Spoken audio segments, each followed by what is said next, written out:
नमस्कार दोस्तों, आज पूरे विश्व में पोल्यूशन का जो मात्रा है वो बढ़ रहा है। इसकी वजह से लंग रिलेटेड डिजीज़ भी बढ़ रहा है। 2021 में न्यूमोनिया की वजह से 6 मिलियन पीपल का डेथ हुआ है और जो बच्चे हैं 5 साल के जो नीचे का बच्चा है उनको ये न्यूमोनिया बहुत जल्दी पकड़ लेते हैं।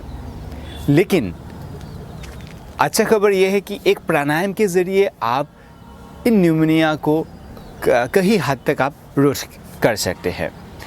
तो वो प्राणायाम है साहस प्राणायाम नंबर 3।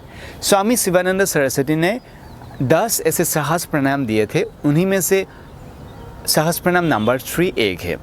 तो इस साहस प्राणायाम के ज़रिए आप आपका लंग को ठीक कर सकते हैं। तो आइए जानते हैं इस प्राणायाम कैसे करते हैं। प्राणायाम है, सबसे पहले आपको कोई भी ध्यानासन पोजीशन में आपको बैठना है या कुर्सी में बैठ के भी आप ये प्राणायाम कर सकते हैं। फिर सांस लेते हुए नेक ऊपर की तरफ लेना है, सांस छोड़ते हुए चीन को नेक में लगाना है। तो आइए हम ये करते हैं।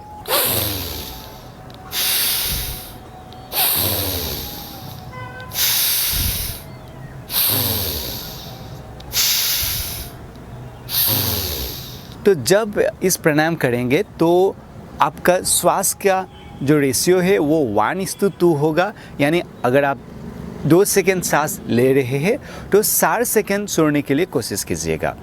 तो इस प्राणायाम को हम 2 से 4 मिनट तक कर सकते हैं। ये प्राणायाम आप सुबह या शाम कहीं भी टाइम में आप कर सकते हैं और इस प्राणायाम का कोई भी रेस्ट्रिक्शन नहीं है, सभी लोग ये प्राणायाम कर सकते हैं। तो आप ये प्राणायाम कीजिए और आपका लंग को मजबूत रखिए।